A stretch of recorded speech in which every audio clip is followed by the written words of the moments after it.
Hey guys, welcome back to another episode of North. Today I'm speaking with none other than Mike Giant. Mike's an illustrator and a fine artist living in Boulder, Colorado, but he originally hails from Albuquerque, New Mexico. We had a pretty lengthy conversation. We really discussed a broad range of topics. We talked about everything from the origins of house music to the importance of practicing your craft every day, seeing stuff in person, and really seeking creative inspiration from a pretty broad spectrum of material. We discussed his color blindness, something I didn't know he was affected by until just recently. And he also gets really candid about the life of a freelance artist, the usual ups and downs, the business side of things, and the reality of being paid for your creative pursuit. I really appreciate how candid Mike got in this interview, and I think you will as well. Mike's worked with a number of different brands and clients, some of the standouts being Cannondale bikes, Vans, Scion. He's done stuff with Travis Barker. He's worked with Cruz Skateboards, and he's also done some work with Cinelli as well. Without further ado, please enjoy my talk with Mike Giant. I ended up in Boulder mostly because I had some friends here, and I was looking for a place that had clean air, full seasons, and was also a bike-friendly place. I wanted to be able to continue to bike every day. You know, I can't here because of the winters, but most of the year I'm able to bike around. Yeah. But those are the big draws for sure.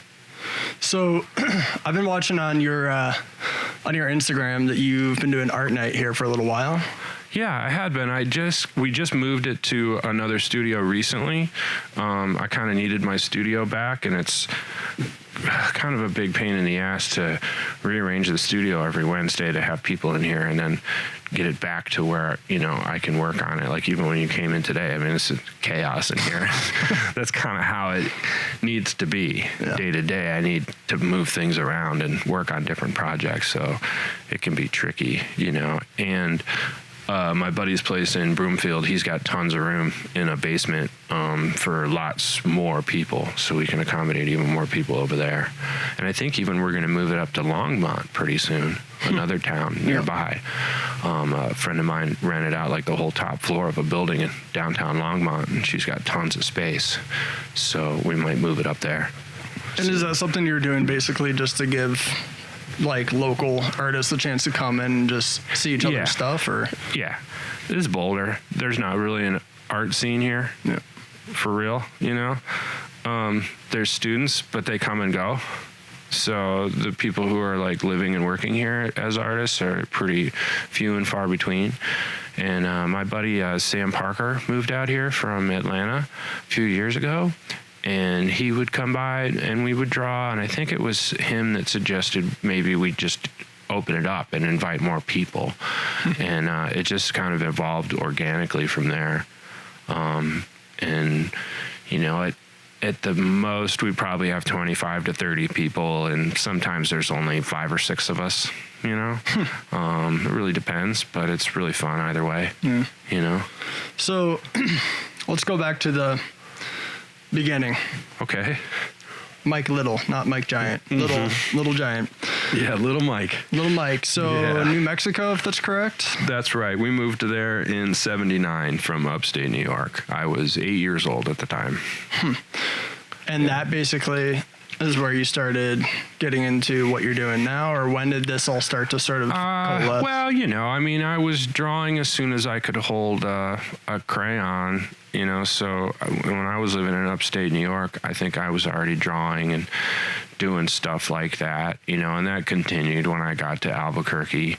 I think a lot of the stuff with Albuquerque was more like lifestyle, just, you know, life in general kind of learning.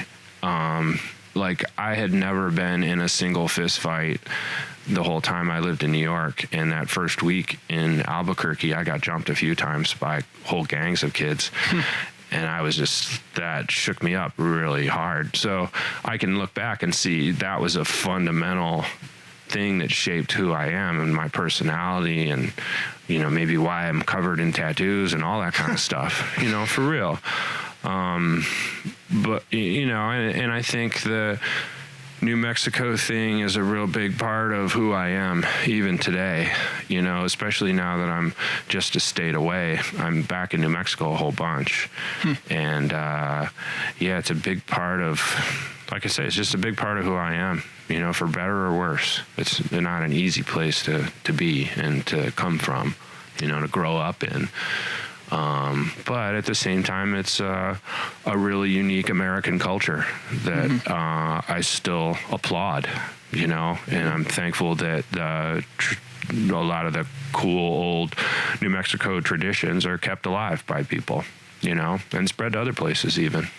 Did you get into skating when you moved there after you started, like you said, you started getting jumped and stuff, or you were like, I just need to find something to do on my own? Or? I was into BMX bikes, so I did a lot of BMX. I got jumped from my bikes a few times, stuff like that. You know, I had so many bicycles stolen. It wasn't until probably 83 or 4, I think we went to San Diego for the first time. It was my first trip to California, and we would stay on the beach in San Diego for like 2 weeks every summer through my teen years. So that was just as much as moving to Albuquerque was formative. Those trips to San Diego were hugely formative too, because that's when I discovered like skating culture and just the whole thing. You know, I immediately went back to Albuquerque and bought a deck from the Price Club, which would be like Costco nowadays, you know, just some complete shitty deck. Everybody had them in the neighborhood, you know, but from there it became an obsession, and I ended up skateboarding every single day for about 13 years, from 83 to about 96 when I was working at Think Skateboards. Yeah, every day. That was my thing, you know. So the graphics you're probably seeing on those decks, even from those first trips out to San Diego, were starting to probably influence. Hugely. You know. I can remember in particular the first time I walked into a little tiny skate shop. It wasn't much bigger than a shack just off the beach in San Diego. And I'd never seen a wall covered with so many different cool graphics. Yeah. Like even at a record store. Like a record is a 12 by 12 inch thing you can feature artwork on. Skateboard could be, 3 times that size, and it's a different kind of, silk screened almost all that stuff, and I just had never seen imagery like that before. Straight up, like not even in magazines. Like it was all very, very new to me. But as a kid who drew, it was just like, wow, I want to get in on this. And then I discovered the t-shirt rack and the sticker case, and it's just like, this is all about graphics. Yeah. This is the coolest fucking thing. And then I started learning about skaters and the whole thing, and who's behind these names that are on these decks, like what is that about? How does that work? All that just blew my mind, and like I say, it was an obsession for a long time. And this is all obviously pre-internet and being able to find information easily and quickly. So to get this stuff in your head, you really have to work for it and seek it out. I was talking to someone about the origins of streetwear just the other day, and for me it began with those trips to San Diego and even Arizona and some other places we went to visit. Whatever hotel we were staying in, the first thing I would do upon going into the room was grab the yellow pages, open it up to skateboard shops and look at where they were and be like, hey Dad, will you take me to one of these skate shops? And it'd be like a family vacation. Everybody got to do their thing, and that would usually be like my thing. Okay, we're gonna take Mike to a skate shop, and I would always try to buy a shop shirt that had the address and the phone number on it, knowing full well that when I went back to Albuquerque, nobody would have that shirt for sure, and it would be really obvious that I went out of town or that somebody was cool enough to bring me a shirt from a local shop, because that was even more like niche to have the shop shirt than the Powell Peralta shirt that everybody had and you saw in the magazines and stuff. And again, it proved that you traveled. That was a really big deal, and I remember doing that a lot. Because even the surf brand started that. I think I remember seeing Ron John Surf Shop T-shirts in like the mall in Albuquerque, and I was like, "What the fuck is a surf brand doing here?" Yeah. But that's the thing; it was starting to evolve and spread its wings kind of in that way, and I feel like I was lucky to kind of get in on that pretty early. That's super funny. When I was little, we used to go down to Florida, and I remember each spring break I was allowed to get one Stussy shirt. Yeah. So it was like, we're not going to spend a ton of money on t-shirts, but like, you can get your one. You get a blank for $1 then. Yeah. You know, it's just like, really? I remember going through that with my mother. Yeah. She would just be like, really? You want me to spend $24 on a hot pink t-shirt, Michael, that has a hawk skull on it? And I'm like, yeah, this is the one. This is the one. Yeah, I want this real bad. And she'd just be like, all right, I don't really get it, but if this is really the one you want, you wouldn't rather have 2 or 3 shirts that were on sale? No, I want this one. Yeah. And I would wear them until they had holes in them, and then I would cut them up and keep wearing them and, you know, pin them together, whatever. But it was, I think I understood the importance of branding in terms of supporting an industry. Yeah. You know what I mean? Yeah. It's like, you're not helping the industry of skateboarding by buying a rip-off deck by just some sporting goods company. Yeah. You know? It's like, I forget. I think feel like I was working for a company at some point, and they wanted to get ads in Thrasher, and Thrasher was like, you guys don't skate. Like, you don't have a skate team. You're not supporting skateboarding. Like, nah, like, just advertising something else. Yeah. You know, like, I forget what company that was, but I was like, that's kind of whack. But at the same time, all right, if they can be that picky about it, like, I guess that's cool. And also, I know Thrasher was made just to support the Northern California skateboarding businesses, because that was all, they made that industry. You know, before that, they were buying trucks and wheels from roller skate companies. They were buying pieces of wood from other companies and screws from other companies and having the deck screen printed by somebody else. And they were like, fuck this. We need to make this stuff and make this an industry. And they did that very proactively. Yeah. And that's why there's kind of the beef between Southern and Northern California in that world. Thrasher versus like Trans World Skateboarding and that kind of thing. Because they were different company owners, and sometimes they wouldn't allow their competitors to advertise in their magazine. You know, this is pretty underhanded. I don't think a lot of people understand how underhanded a lot of the early skateboarding business was, and how much it was funded by drugs too, straight up. You know, it was a front. A lot of those companies started as fronts. This is all happening while you're presumably drawing and creating, and sort of, you're getting influences and cues from shirts, decks, mags, everything, comic books, record covers. Yeah, I mean, you know, everything. I was just a kid that looked. I was the kid that had to get kicked out of the magazine shop because I was looking at every damn magazine and didn't have a dime in my pocket. Didn't buy one. No, but I'd go through everything. Sure. There was a magazine shop. I don't think it's there anymore. It finally closed, but it was right across from the University of New Mexico in Albuquerque. And I would go every weekend, and I would dig through everything. Fashion, food, architecture, design, anything, music magazines, anything. I just dug through everything. I was a fiend for that. And then a little later on, I discovered the Fine Art Library at the University of New Mexico, and it's bomb. They have dope stuff in there.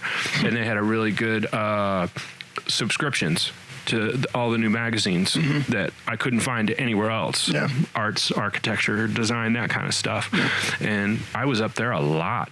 Yeah.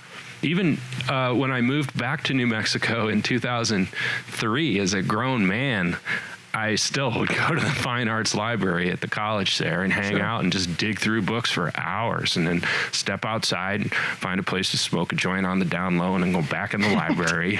You know, I even dated one of the librarians back then. It was funny. but that's the thing. Like, I'm always looking for that. So when the internet came around, it was like, oh, fuck, game on. Yeah. Here we go. Like, access. But that's even been changed. The Google image search worked amazingly better 10, 15 15 years ago, I feel like the stuff I was finding, I wasn't finding anywhere else. Because now when I use it, it's garbage. It was giving you less specified results, and it was exposing you to a broader... Yeah, I think the algorithm just fucks everything up, where it's like, it's assuming it knows what you're looking for, when in fact you're looking for the most random stuff. You're looking for things that you're not going to find all the time. And now because the algorithm is just kind of fucking you in that way, you know, you have to become a lot more specific in your searches. Yeah. You know, but again, you just kind of adapt. But I do think the access to images and stuff was much, much greater a few years ago. So you're getting all of this stuff from all these different sources. Obviously, it's all influencing you in some way or another. And you're creating work on your own. This is what age? All age. All age. That's just still today. Yeah, exactly. No, that never changed. And I think it even began with my parents putting books in front of me. Yeah. You know, like, you need to look at this. This is real art, you know, with a capital A. Yeah. You know, you need to learn about this stuff. And I had a friend of my mother's was an art teacher and still is. And she always kept stuff in front of me too, you know. Was there a period when you felt like you were, like, I feel like every person in a creative pursuit is, you know, in the beginning, they're just trying to mimic what they're seeing. Yeah. Versus... Absolutely, I did that. You start to recognize, like, oh, okay, this is a Mike Giant thing. Mm-hmm, mm-hmm. When did that sort of... Do you remember any sort of shift, or was it just over time? Once I started writing graffiti, because so much of that was about developing your own style. Yeah. You know, so I had to start to identify, like, what makes my stuff look different and go with that more than try to make it look like the other guys that I was painting with. Yeah. You know? And I think, too, even in that world, like, I was gravitating more towards crews of graffiti writers that promoted the idea of having an individual style versus having a style that looked consistent with the rest of the people in the crew. Because I'm guessing you'd probably get called out, right? Forms of thought. Yeah. Yeah, you don't want to be a biter. That's the worst. It was like being called a poser when I was a kid in the 80s. Yeah. Like, you know, I'd sock somebody in the mouth for calling me a poser. You know what I mean? And it was kind of the same if you call me a biter. It's just like... Oh, really? You think I stole that from you? Well, actually, you need to see where you stole that shit from, dipshit, because that's who fucking showed me how to do that. Yeah. And also, that got me in the practice of working in black books, the sketchbooks, a lot, to refine styles and to work on lettering and develop cartoon styles and things. And it was very, like, regimented. You know, I did it every day, and we would get together as a group. I mean, that was really the first art night, was us just getting together in crews, our graffiti crews, and just drawing all night and smoking weed and drinking 40s and exchanging ideas, and then go out and actually paint some walls and, you know, get down. Apply. Yeah. Exactly. And that's when I got my first... When I started working for Think was 93, and I was in the third or fourth year of college, I guess fourth year, and I was working at a skate shop, and I was doing lots of drawings in my book that would be fine for silkscreen graphics. And I remember ordering boards from Think for the shop I worked at, and I told the sales guy that I could do better graphics than what they were trying to offer me, because I was having a hard time selling them. And he was like, fuck you, like, send some shit then. So I did. I photocopied some stuff out of my black books. I even wrote out Think a few different ways just to kind of show them what I could do. Yeah. And they bought almost all of it. And then just a few months later, they flew me out to San Diego. I met them at ASR trade show, and they offered me basically a full-time position doing the graphics. No shit. Yeah. They thought I could do that from Albuquerque or whatever. Yeah. So when I showed up October 1st of 93 at Think, they had no idea I was coming. It was all set up with the sales guy that I'd been talking to. He had an extra room in his apartment, and he was like, well, you got the job, so just come on up here. Yeah. And I was like, cool. So I go in, and I'm just like, hey, I'm here. And they're like, whoa, fuck, yeah, we did hire you, bro. But wow, okay. And they figured it out right then and there and got me a spot in this little closet that I shared. And it was the art department. It was literally a closet. And there was two of us, me and Ben Lovejoy. Yeah. And Ben is one of the people that got me to move to Boulder because we're such old friends. And it's from that first day at Think. Shout out to Ben. We shared that office. Yeah, big shout out to Ben. Yeah, Ben's the awesome. shit. Yeah, he's cool. And he's really continued. As much as I continued on the illustration tip from that job, he continued on the graphic design tip, and I think he's done a lot of really cool stuff. A lot of cool projects that I've seen him do over the years. Yeah. You know, and dude was such a sick skater. You know, like was or is? Oh my God. I don't know if Ben, I'll bet you Ben is still a good skater. You know, it's one of those things. He was so good. I don't think you kind of lose certain things. Sure. Like the quickness is the thing that I don't have anymore, the snap power, but I can still hit the lip and get some airs and stuff here and there. But yeah, it was just one of those things, like being such an obsessed skateboarder to then be in that world professionally, but also to realize that all the other guys that I was working with, for the most part, were really dedicated skateboarders. Yeah. You know, I think it was pretty much just the warehouse staff really that weren't skaters at first, but I think eventually it ended up being an all skater warehouse over the years I was there. Yeah, that was a big deal, you know? So it went from graffiti to now you're at Think doing skate graphics. Yeah. And then what's... And writing a lot of graffiti then in San Francisco. Okay. Like, as much as I was just diving into the professional world of skateboarding, I dove into the real world of California graffiti writing. And actually, San Francisco had people from all over the country, if not the world, there flexing. So it was just an amazing time for me. I feel like both of those subcultures were really underground and gritty, but hardcore, doing shit. And like probably kept you on your toes too, because you're constantly getting... Hell yeah. You know. No, it was sketchy back then. I got jumped and robbed at gunpoint in the 90s in San Francisco. Quite a few things went down, for sure. You know, it was hot. It's a lot safer now, and that's cool. Yeah. But at the same time, like...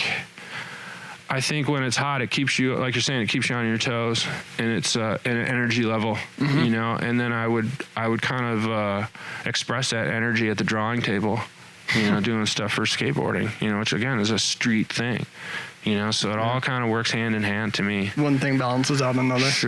Sure. I'd assume that basically walking into Think that first day was sort of your first indication that pursuing design, illustration, fine art, any and all of the above. That was probably your first indication that this was going to work on some level. It's possible. Yeah, absolutely. No, it showed me that for sure. I had no idea. I was in architecture school. You know, I hadn't really considered a job as a illustrator at all. It just kind of organically happened. You know what I mean? Yeah. But at the same time, too, I can see that throughout my whole life, as opportunities like that have arisen that I didn't expect, I had to have the nuts to just go for it. Yeah. And sometimes it backfired. Sometimes it was difficult. And sometimes I just retreated, you know, whatever. But at least, you know, I went after stuff like that. The recurring theme I kind of hear from people, it's really just when you go for it. And yeah, you might fail, but what's the saying? It's like you're not ready to succeed unless you're willing to fail as well. Well, there's something to that. You know, it's like the people that are taken seriously in the fine art world are the people who paint, whether they have $1 in their pocket or 100,000. They don't like to support people who have day jobs and are painting, you know, in their free time. It's a funny thing like that. But I think it shows that there's a level of dedication to your craft and to your thing, and almost a desperation to make it work. Because for a lot of people, it just don't. You know, it's a tough thing to pull off. Like even now, I'm surprised that I get the work that I get as an illustrator, and that I'm somehow relevant to millennials or you know, whoever. Sure. You know, yeah. Do you attribute that to just pure luck, pure hustle, the belief that it's going to work out if you just keep creating? Like, is it just a mix of everything? I don't think you think it's going to work out. Who would have thought that you could put like that past of graffiti writing would have helped your career? Yeah. Right? Like that's ridiculous. But actually you can. You know what I mean? It can help bring you notoriety and credibility in a world, you know, it's different now. that does count now. Yeah. But yeah, there's a lot of things that we never would have thought would be helpful in life. It ended up working out, But I imagine the graffiti writing probably taught you a pretty serious work ethic and also the ability to create great stuff under a pretty tight deadline. No, for sure. Working on your toes. Yeah. Adventure, working big. Yeah. I don't know. I mean, to me, the graffiti writing thing has always been a nice balance to the illustration work and the tattoo work, where I'm having to be really detail oriented and take my time, and I have no stress involved. And then the graffiti is like I can paint as big as I can reach, and as much paint as I have is as big as I can go. You know what I mean? It's like a totally opposite thing from, say, tattooing, and I think that's just kind of necessary. And also graffiti is a place where I play with color because I'm colorblind. I shouldn't be fucking with color too much on like important shit. Yeah, I didn't know that until just recently that you're colorblind. That's nuts. Red, green, colorblind. So is that why you're doing mostly black and white, or is that Absolutely. purely? Yeah, it's just I'm most comfortable with black and white. Sure. There's no questioning it. Because in my mind, I can look at something and say, oh, that looks green. And then my girl will say, oh my God, that's like pink, dude. And then it'll turn pink right in front of my eyes. Like my mind will decide, and then that's what I'll see. So I know quite clearly that perception shapes reality. Yeah. Like if you have any question about that, if you could just experience how I experience color blindness, that would not be a question. It's nuts. Oh, it's incredibly weird. Absolutely. My mind fills in gaps, and it gets real weird. Is it a matter of you just straight up can't see any shade of green, or is it like Kelly green and Hunter green? From what I understand, together? it's the red and green cones in my eye.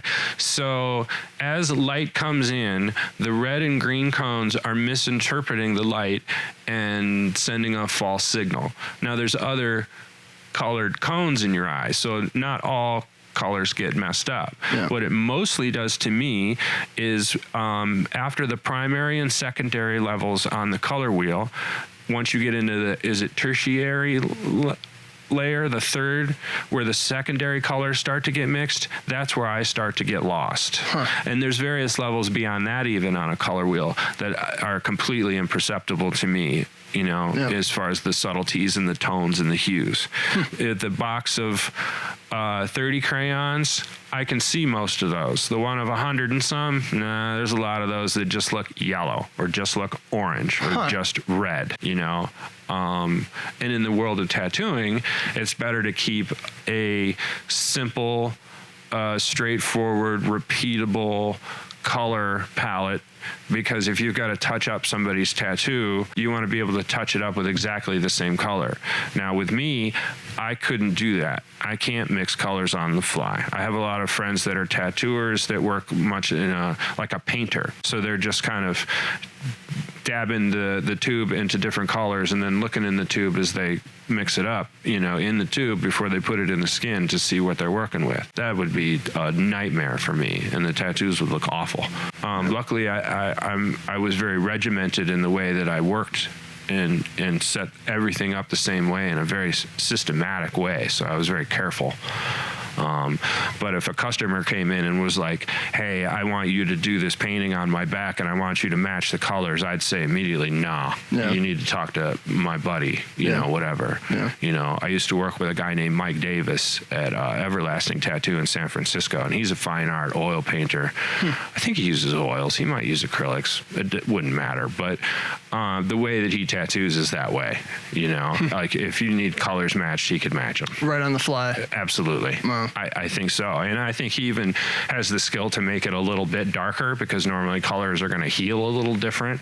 And again, that's an incredible knowledge thing that you can't teach someone. You just got to have that experience. He knows how it's going to end up before it's done. Pretty much. Yeah. I mean, it depends on the skin. You're having to, use your best judgment.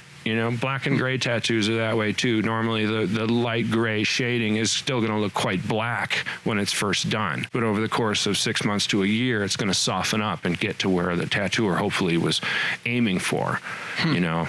That to me is the real magic part of tattooing, where I feel like a real magician, because I know what it's going to turn into in a year from now. And that's what I'm after. Yeah. And the customer is just kind of along for the ride to see the magic magic unfold, you know?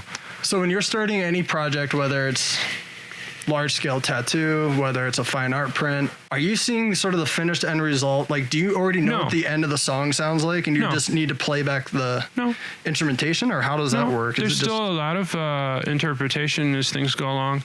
Even when I do like a portrait, if there's a likeness to the original photograph that I was working from, that's almost like happenstance to me, you know, because it's really difficult to do that, you know. So I really have no idea how things are going to come out until the end.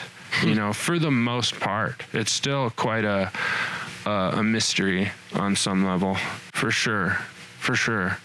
When do you get your like your best work done? Like a lot of people say, like at night when they're not distracted. What does that sort of process look like? For me, I'm a daytime.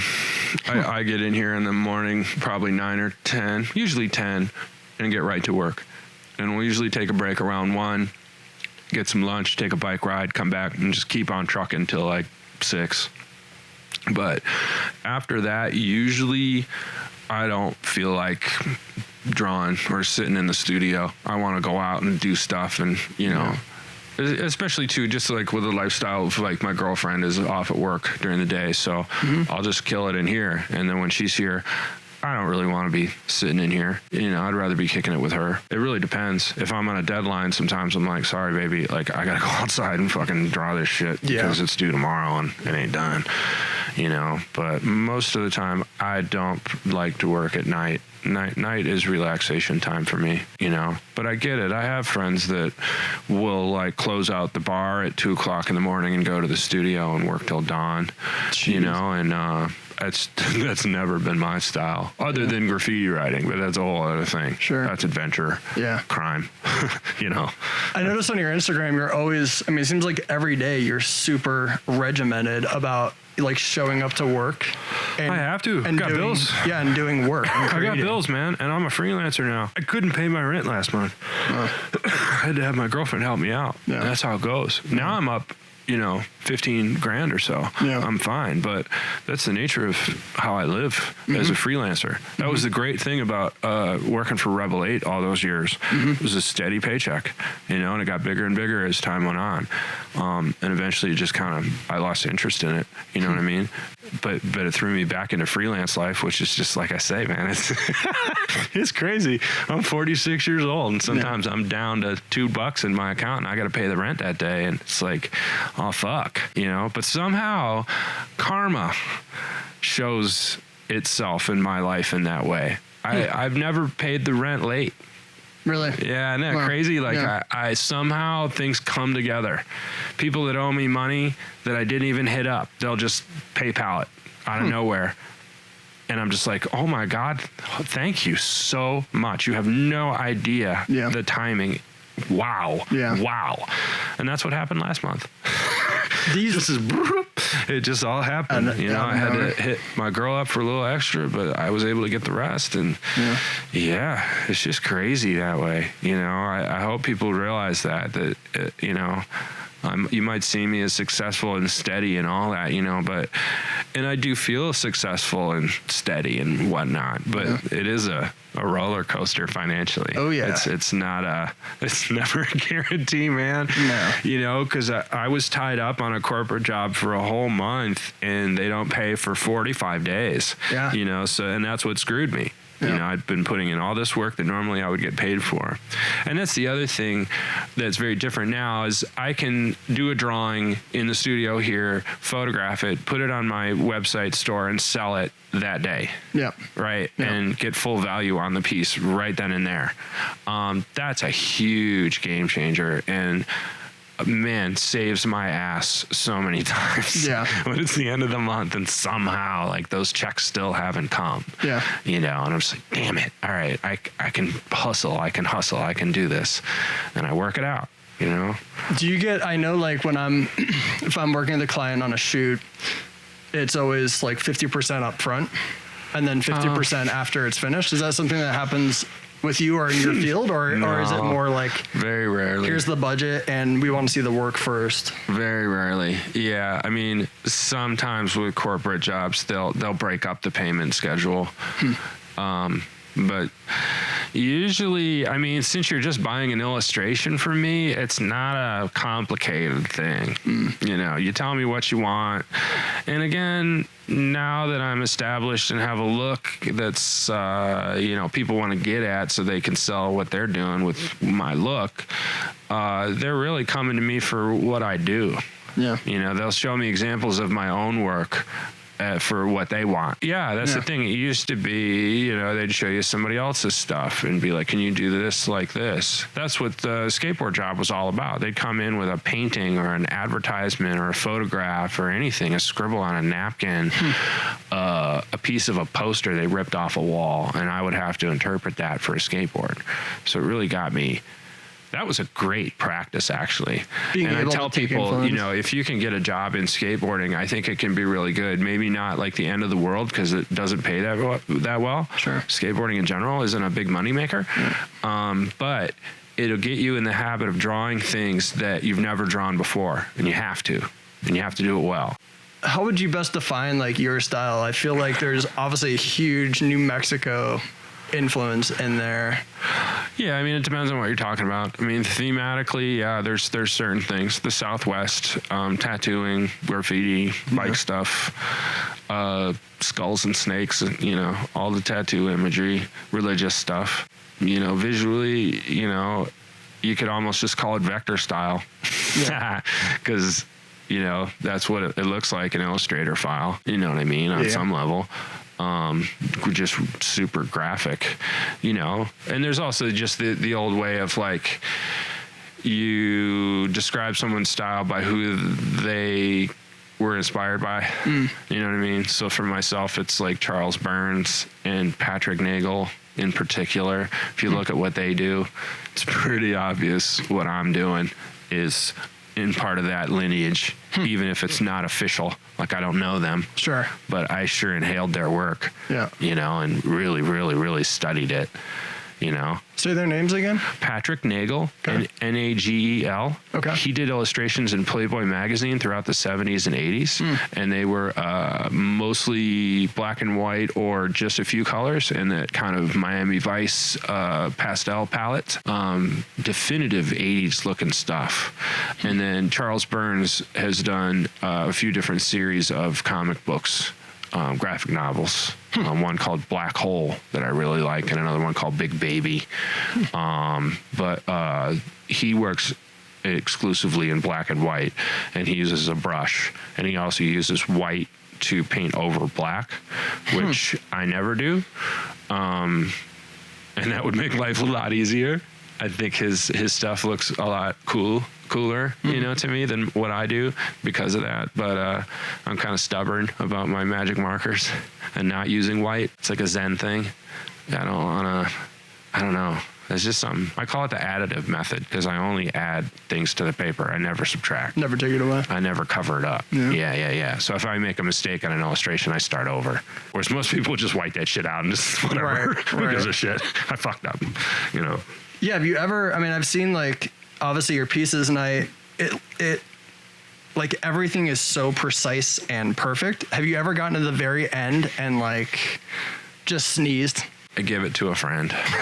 Yeah, I don't destroy them if I put a lot of time into them. I'll pass them on to a friend. But yeah, I mean, if it's something I'm going to show, I'll do it again. Yeah. There's been times when I've been able to fix things too. I did a huge it was like a 4-foot by 4-foot drawing of just a girl's head, like a chola with a fedora hat on. And it was real clean and real nice. And I came back in the studio one day, and I think my roommate at the time had spilled some watercolor or something, and it splashed across pretty far from where he must have had the spill. Yeah. Well, it was right on the girl's face. And I was able to blot it, so most of the pigment was gone, but it was still... whatever. But I ended up just putting tattoos all over her face. And I just put big black areas in the spots where it was, you know, messed up. So I was able to kind of fix it. It was not the original intention for the piece. Right. I ended up having a much more raw edge to it, you know, but it was cool, you know, but that's the thing. Things like that happen. There were times when clients would move under me while I was tattooing, and then all of a sudden, I guess I'm going to double up all these lines and I'm going to add a little bit of background to your piece, and I won't even mention it. Usually I'll just do it. So and they'd be like, I didn't realize you were going to do a background. I'm like, oh, yeah, I felt like it needed it in the moment, Yeah, because you don't want to bum people. Yeah. It's like a thing, like if you tell them they fucked it up, like they're going to remember that their whole lives, whereas I could just not mention that. It's just like and then they're not tripping on that the rest of their lives, know. And I know in my heart, like, oh yeah, that one got crazy. She jumped right out of the chair, man. I had to fix that up. You didn't know that. Yeah, no, that's part of the courtesy of being a professional, I think. And making the situation comfortable. It's like you can yell at them and be like, quit fucking moving. Or you can be like, hey, listen, it's a lot easier for me if you're very still and I can get through this a lot faster. And it'll be a lot better work if you can just stay still and try to breathe through it. Do you need a candy bar? Those are totally different approaches. Sure. But, I'm the softie. I'm like...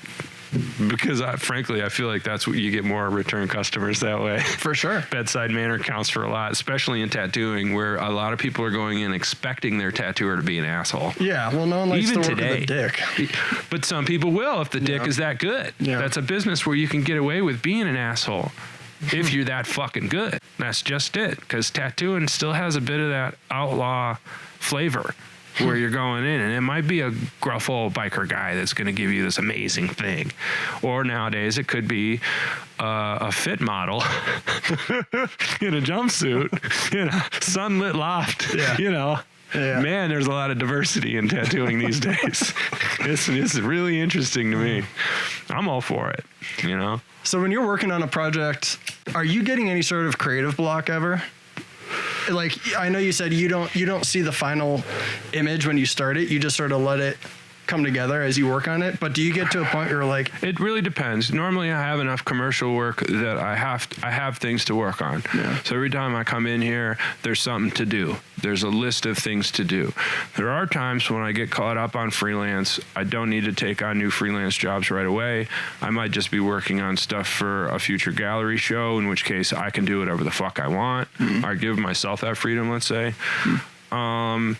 And I might sit down at the drawing table and really have no fucking idea what to draw. But usually I just smoke a joint and I go through my books and something will spark and then boom, I'm sitting at the drawing table again. Sometimes it's even I'll go through one of my own books and just look at things and just be like, what inspired me back in the day, you know? And I'd see something and just be like, oh fuck, I should do a modern version of that thing I did 14 years ago, because that's still a cool idea. But boy, I could do that better now, so it doesn't take long for me to get going again. For sure. I'm not like stumped for weeks on end, like, oh, I just can't draw. Like, nah, like I'll figure something out, or I'll go paint graffiti with my buddies and kind of kickstart a different medium, or take photographs, or work on the computer. Like maybe like sometimes I'll take a break and I'll just work on the computer for 2 weeks, like laying out a book or something in InDesign or whatever. You know what I mean? And something I outside, enjoy that too. Yeah. Gets the gears turning. For sure. Absolutely. I have a quote that I think I heard you say in a video. I was prepping for this interview, and it's a great quote. You said, making art isn't a good use of your time as far as our culture is concerned. It's something you do on the weekends as a hobby. You don't do it for a job. But if you do it for a job and you do it good, they love you. It's like you've got balls. You've figured it out, the secret. But really, it's just doing it. Yeah. No, it's true. It's like people think it's this magic thing that you're able to just sit in your studio and draw whatever you want all day. People are jealous of that. Yeah. That have like work, and the money rains in and everything works out. Sometimes. But it's no damn mystery. I'm walking the same streets everybody else is. You know what I mean? Like, sure. I'm coming from the same place. I got the same bullshit to deal with, taxes and And again, it's because I did just say, nah, fuck it. I'm going to be okay. Like, I'm down to be uncomfortable, because I'm actually hella comfortable when I'm at the drawing table. So whatever. Yeah. You know what I mean? It's like, oh, I'm broke. Oh, I guess I'll draw more. Whatever. That's the thing. You can't like get me down. It's like you could put me in prison. Oh, I'd be fine in prison.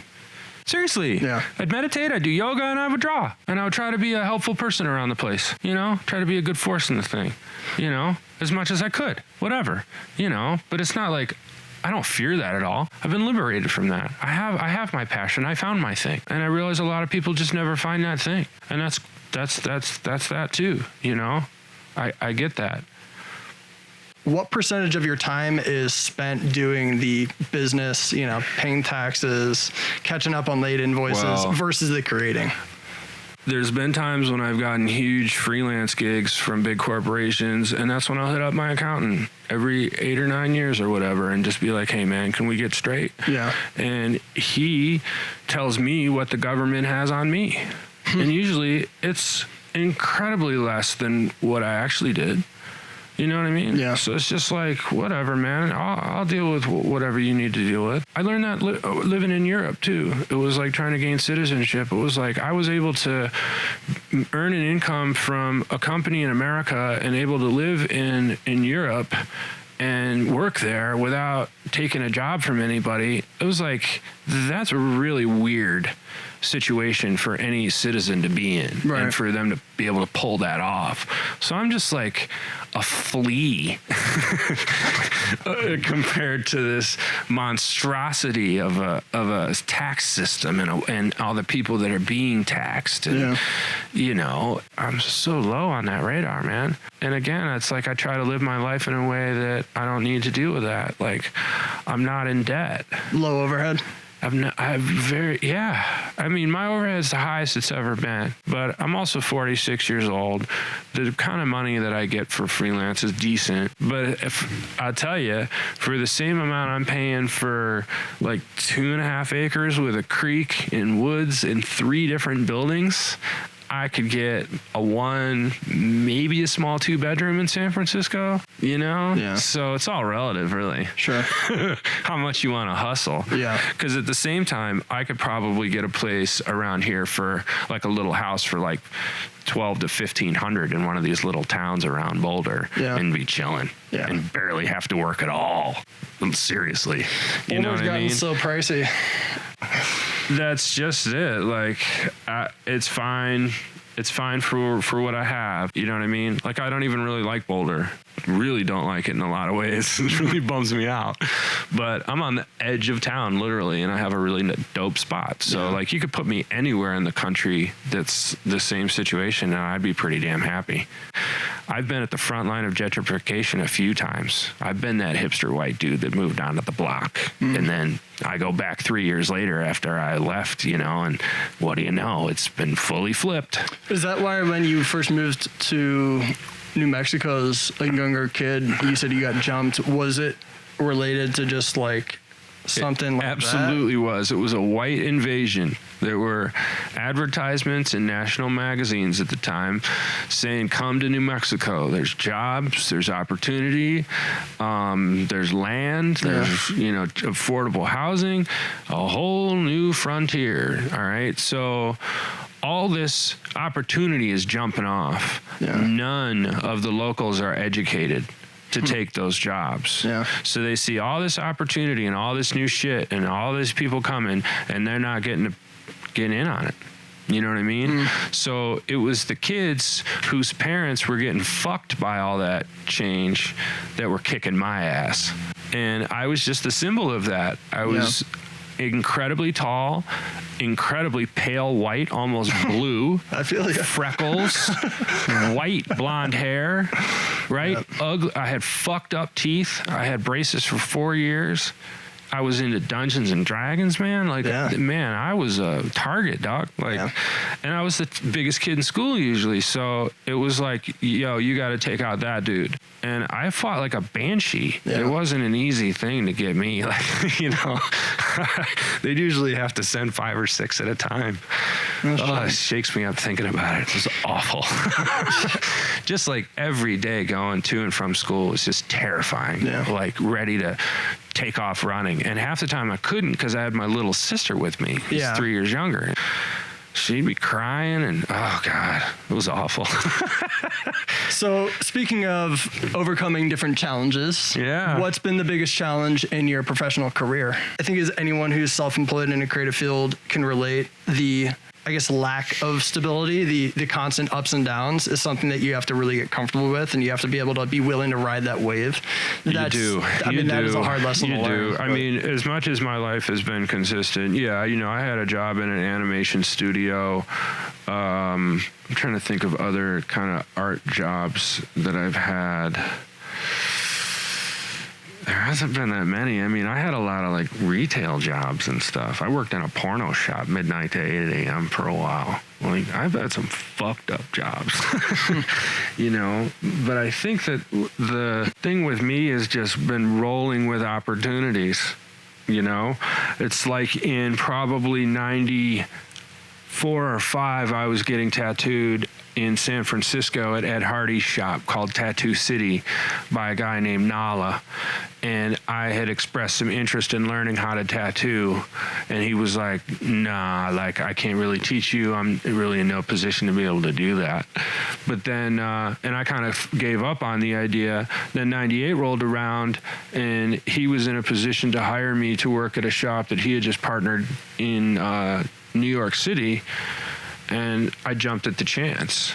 You know what I mean? Even though I had really forgotten about it. And that ended up being a career for a good 10, 12 years. I did all day, every day, and then moved into other stuff. You know what I mean? But I've always been kind of fluid in that way of just rolling with things. It's like as the tattooing was really hurting my back and my hands, like long term.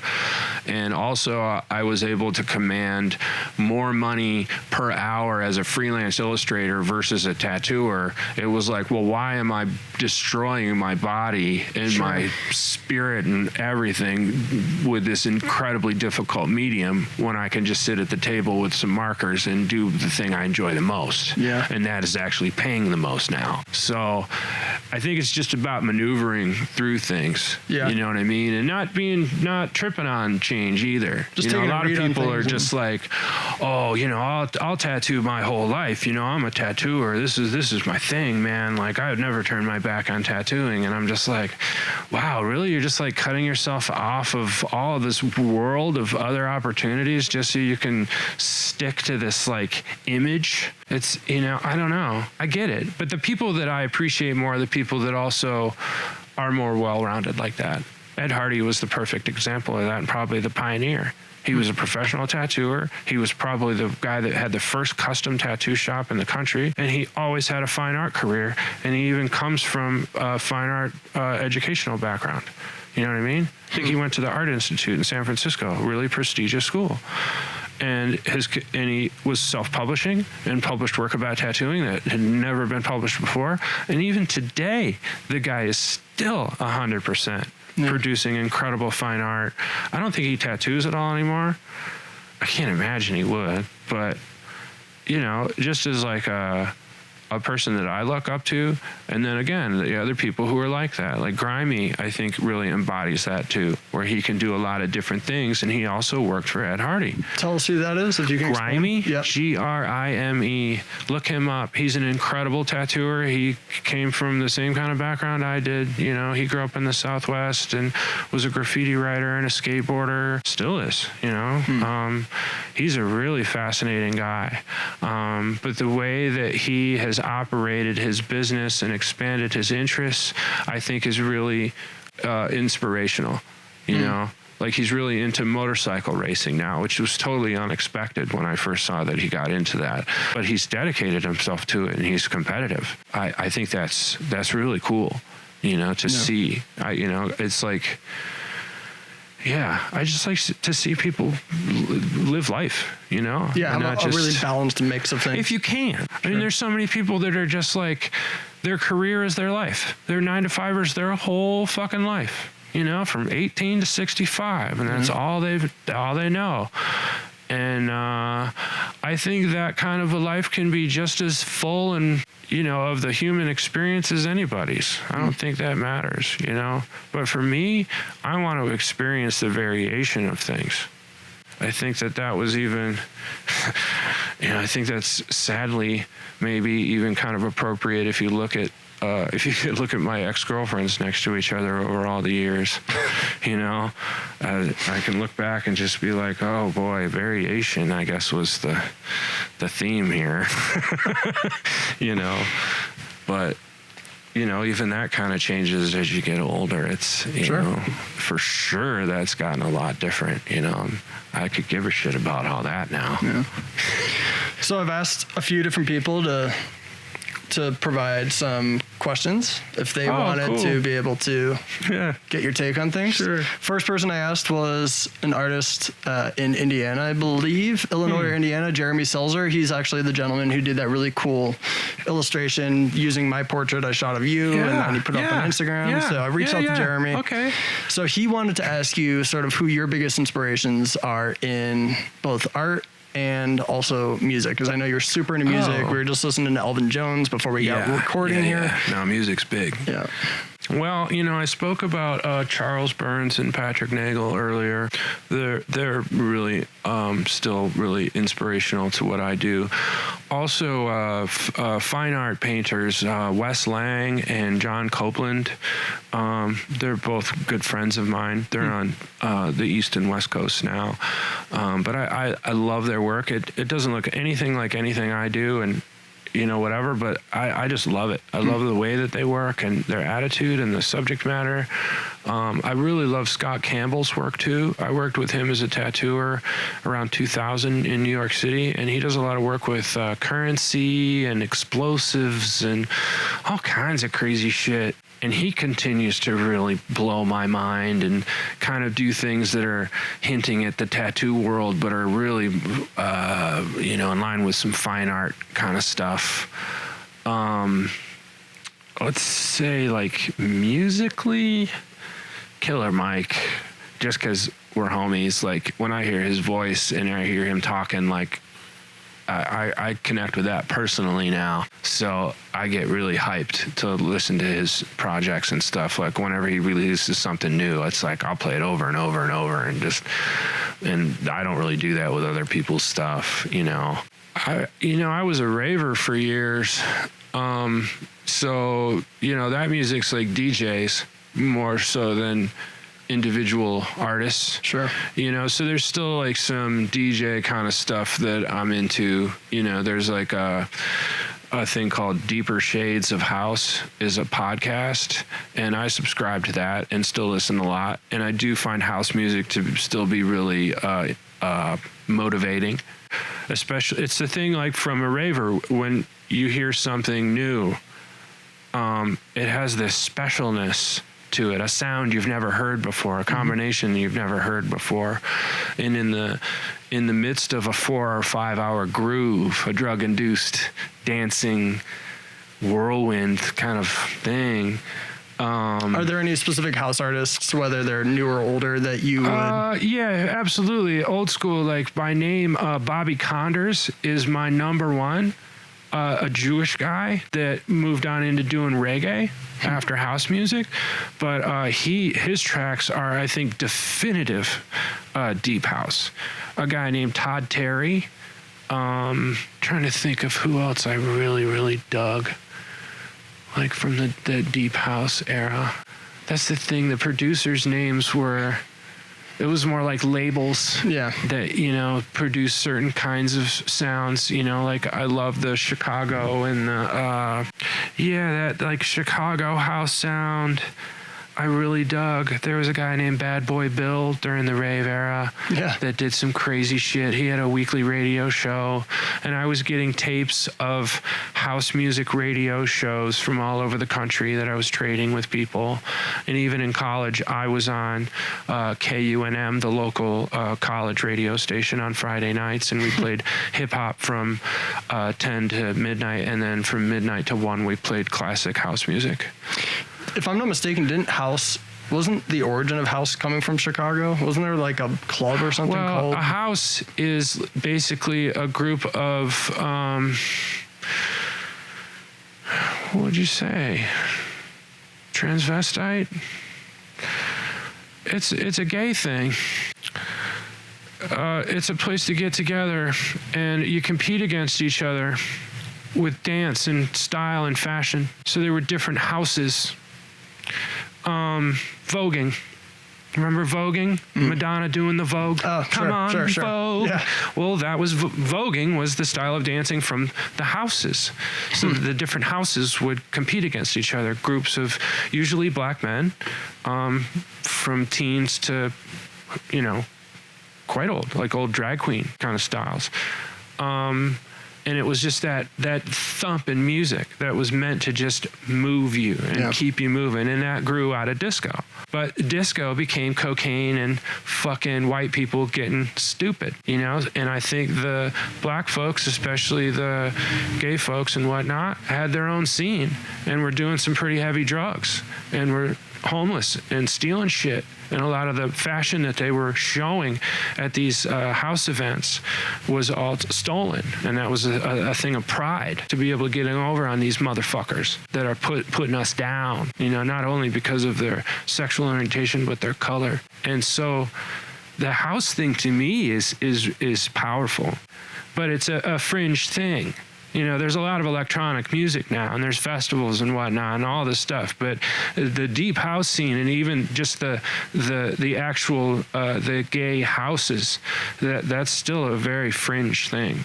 Yep. But it still exists. There's a wonderful movie called Paris is Burning that goes into the whole history of those different houses and the Vogue dancing thing. And I think it's fascinating. I thought it was really dope because I was a kid that somehow, I remember seeing on Donahue, they had these 3 heads of different houses. The house of, it was like Willie Ninja, the House of Ninja, and the House of La Beja, I think was another name. They had crazy fucking names. But I remember seeing it and just being intrigued because they were dancing. And I wasn't seeing dancing other than hip hop, break dancing, which was very popular. Was it mid-'80s? And this was, yeah. So as I started to hear that kind of music here and there, I was really interested. Like, I went to London in 1990. And I went with the intention of coming back with lots of punk rock records. And it was dead. I couldn't even go to a punk show. There was nothing. Already by then it in was London. House music. It was acid house music there, which was a little different because that's the LSD influence and white British kids' influence on that house sound. That boom, boom, boom, boom, like a heartbeat. That's the thing I connect it to as a tribal thing. And even in our mother's wombs, we hear that boom, boom, boom, boom, boom, boom. And when you're in a club, boom, boom, boom, boom, boom, for hours in a trance on drugs. Like that's the return to the womb. That's a powerful experience, And I'm glad I was able to experience that during the height of the rave era because I was dancing on occasions with 50, 60,000 people. In unison, that's fucking nuts. And this is 90s, mid late 90s, mid 90s probably. Early and mid 90s was, I think, the real height of it. By late 90s, it had changed and it was starting to become more festival style, and a lot of other people started to get into it. It became less underground. I mean, there was literally a club down the street from my college in Albuquerque that played house music, and I would be the only paying customer. The only one the whole night. And I got to, of course, befriend the DJs. Yeah. And I still talk to them every once in a while. Yeah.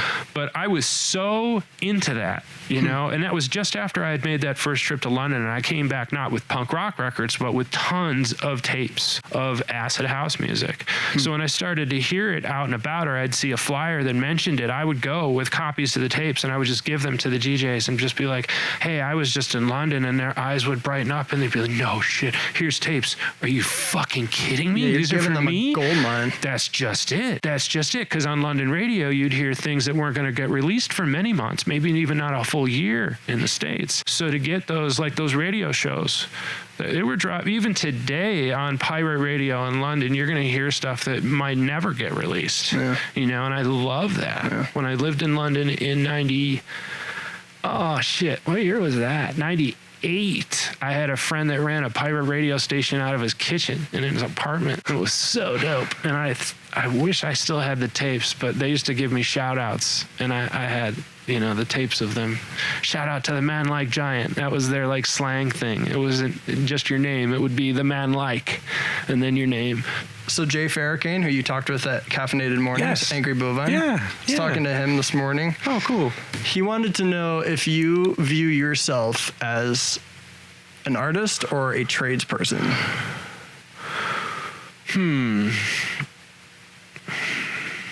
It depends. Both sometimes. In the case of tattooing, both. For sure. It's a trade. It's a personal service, much like barbering. If I'm just drawing stuff for a gallery context, not so much. I think that's the thing with fine art is it's not trade work. That's the big difference. Yeah. You're getting paid either way, but are you, you know, working with the client's idea, or is it just your pure expression? As a graffiti writer, because it's an illegal activity and a thing, like, you know, that's not really a trade. You're not getting paid for that. Yeah. And if you do, you've kind of fucked it up.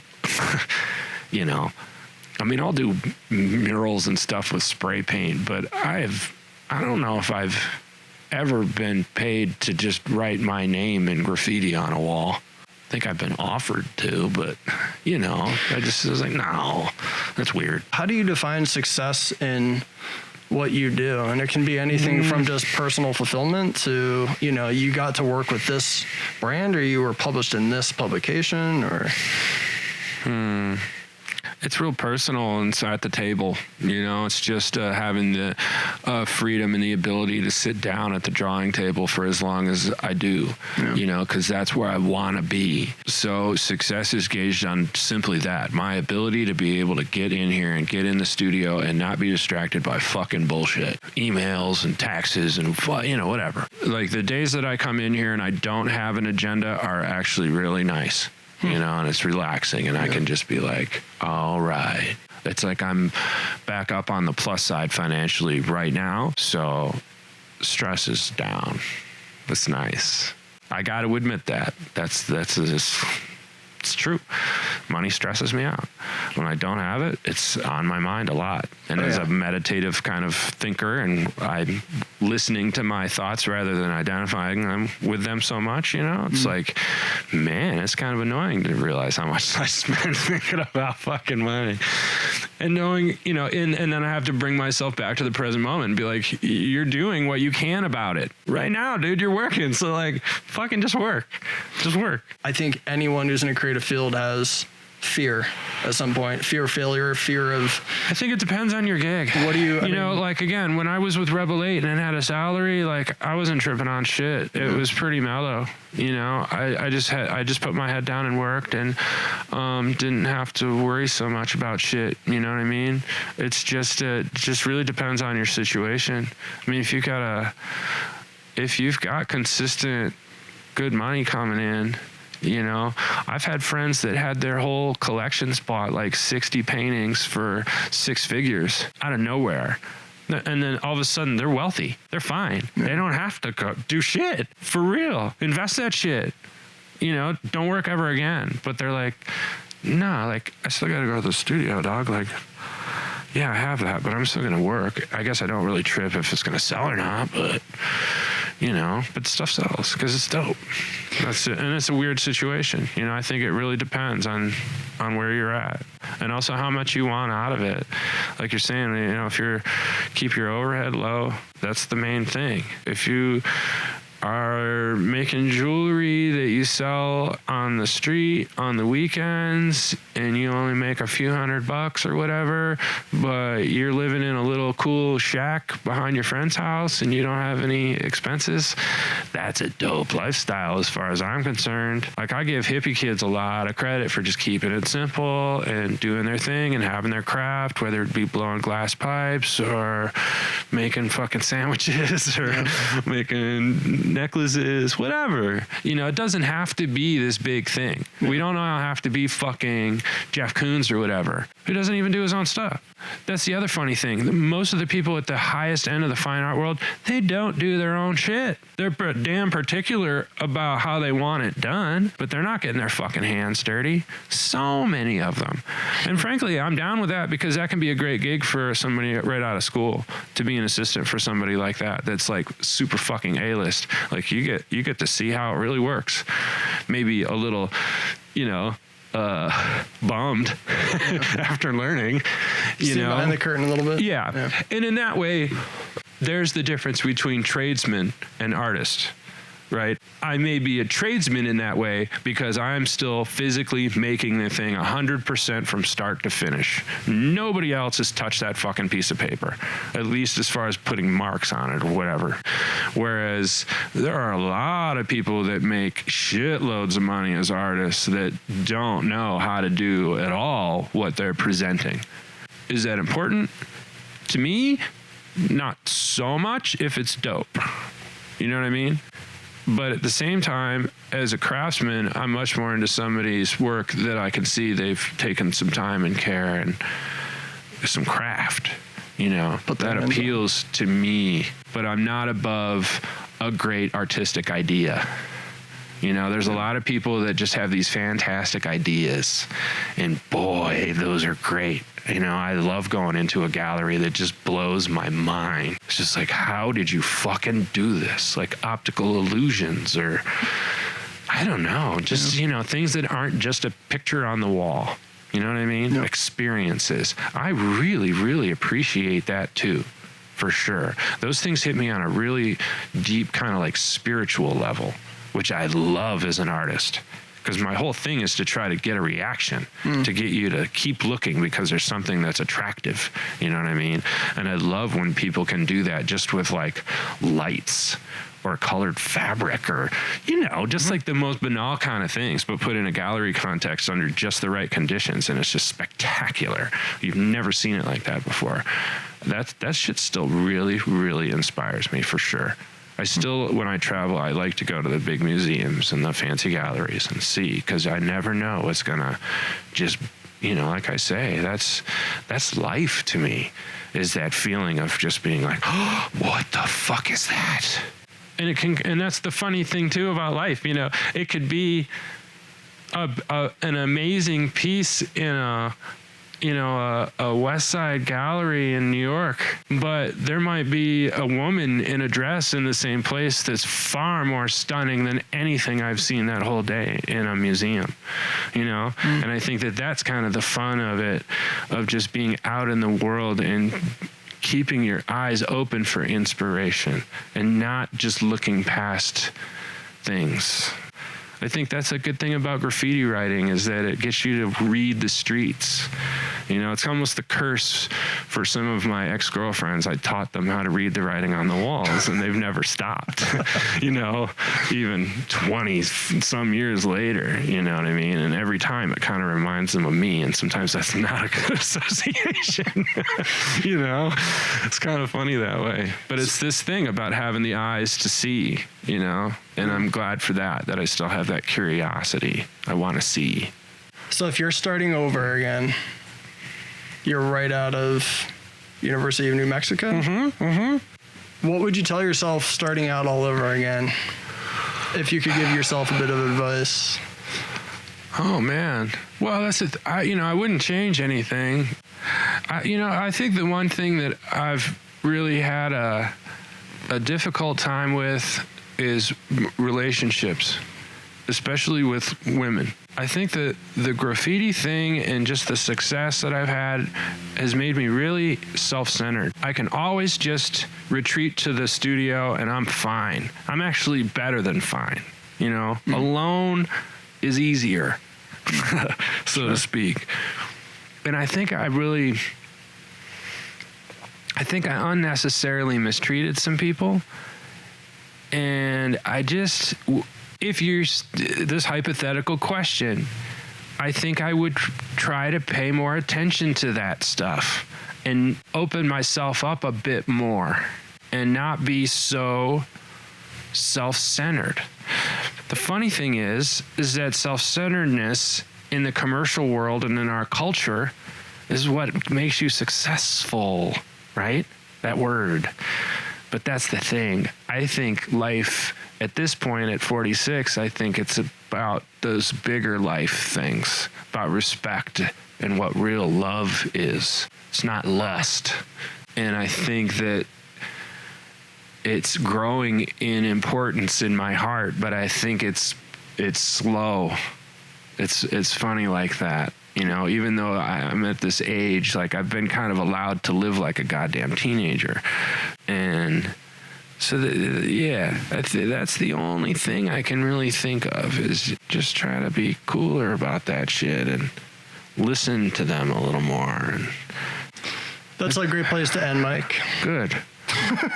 Nah, I agree. Good. I agree, man, for sure. Thank you so much. Thank you. I really appreciate it. I really appreciate your candidness too. I'm always so appreciative to even be able to have the opportunity to sit in front of a microphone and speak so that people can hear what I have to say. So many people are never in their life asked to sit down in front of some mics like this. Well, I appreciate you taking the time to do it. It's important. Thank you, man. Where can people find you online again? MikeGiant.com. OG Mike Giant on Instagram. But that's about it. You know, I'm on Facebook, but that's some bullshit. That's for like the fam, you know? It's like, what are my relatives in New York doing? Well, thanks, Mike. Appreciate it. Thank you. Thank you very much. Okay, guys, so that about wraps up the show for today, but I just want to say thank you very much for listening. I really do appreciate it. And if you like what you heard, please spread the word. You can find the show on social media at North Podcast. And if you want to hit me up, feel free to do so as well. I am just at Chip Kalback.